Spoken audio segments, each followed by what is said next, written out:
Mon entrepreneur à succès. Bonjour Inès Ingrid, ici de ClarisInvestment.com, une entreprise de services qui aide les entrepreneurs à générer plus de cash dans leur entreprise sans avoir à dépenser un sou, un pocket, un centime effectivement de leur revenu mensuel. Aujourd'hui, je viens de parler de quoi? De la croissance personnelle en tant que chef d'entreprise, de comment travailler sur ta croissance personnelle, ce qu'il faut me faire en tant qu'entrepreneur pour grandir de façon personnelle parce que enfin nous voulons mieux impacter, d'accord, tes clients, tes fournisseurs, ton équipe même et pour une croissance, pour je vais dire une amélioration financière de ton entreprise. J'ai deux pages Facebook, Claris Investment Group et Claris Inc. que je t'encourage à aller t'abonner surtout. Et si tu ne veux pas rater le contenu de cette vidéo, clique sur le lien de notification et abonne-toi.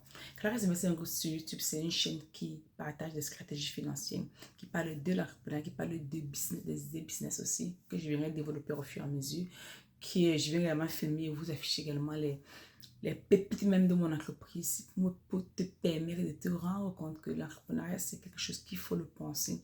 Et on n'est pas entrepreneur parce qu'on veut devenir une star. On est entrepreneur parce qu'on a une vision financière, parce qu'on a des objectifs et surtout parce qu'on a une cause existentielle même de l'entreprise qui va te permettre d'aller plus loin et plus rapidement. D'accord? Je vais te parler ici, il y en a plusieurs, mais je crois que je vais te sélectionner 4.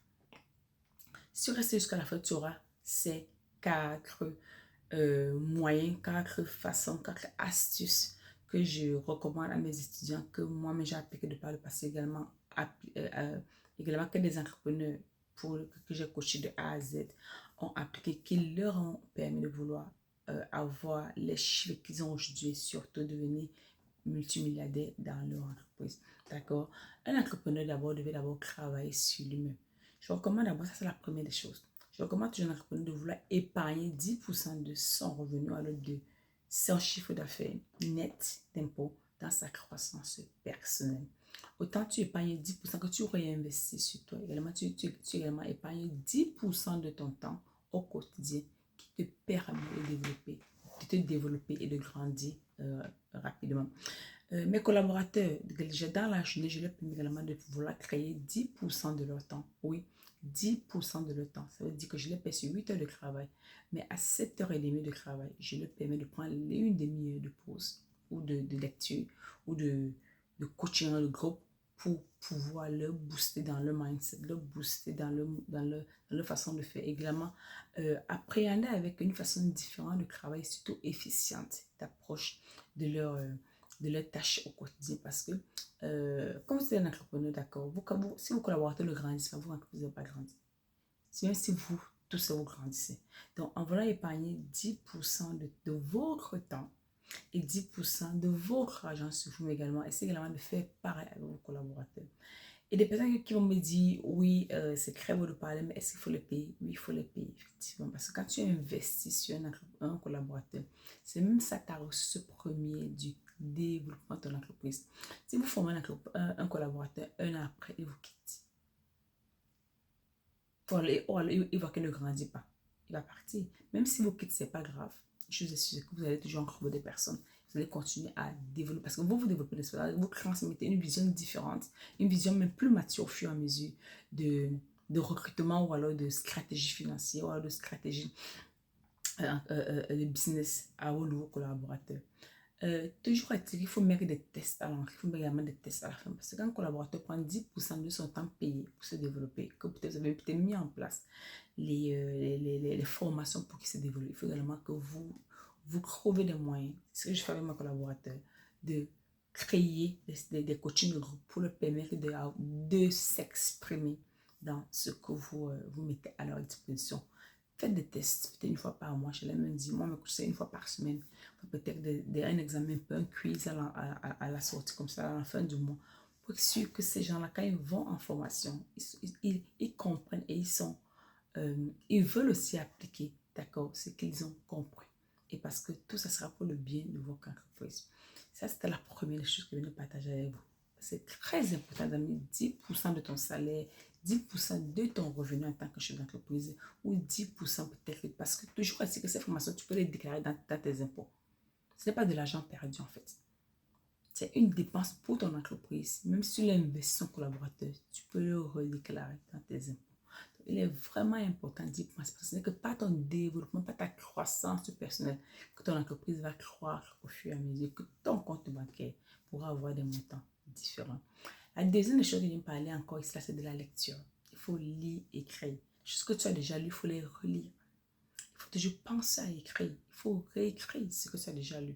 Et des personnes qui ont des projets d'écrire des livres et depuis ne l'ont pas encore fait, je vous encourage également d'y travailler chaque jour. Vous avez même 30 minutes par jour ou 2 heures la semaine, même pour l'écriture de ce livre-là, que vous avez toujours à cœur de vouloir le faire. D'accord?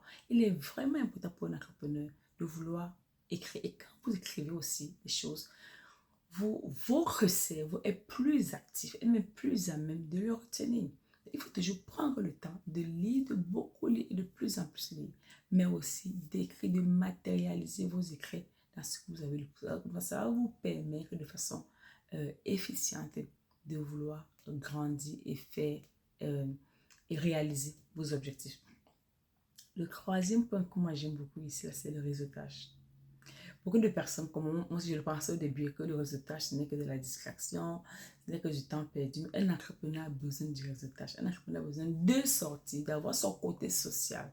Même pas avec des personnes qui sont dans son industrie, mais avec même la concurrence. Parce que quand vous allez au réseautage, quand vous rencontrez de nouvelles personnes, ça vous apporte des énergies positives, d'autres idées positives, d'autres idées même de business, de croissance de votre entreprise que vous n'aurez pas dû avoir si vous étiez resté seul dans votre coin.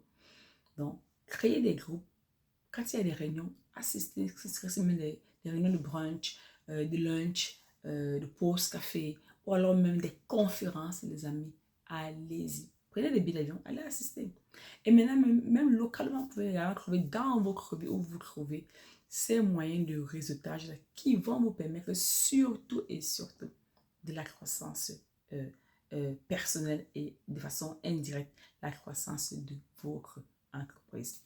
Le quatrième point que je vais clairement parler, c'est de la santé physique et mentale de votre personne en tant que chef d'entreprise.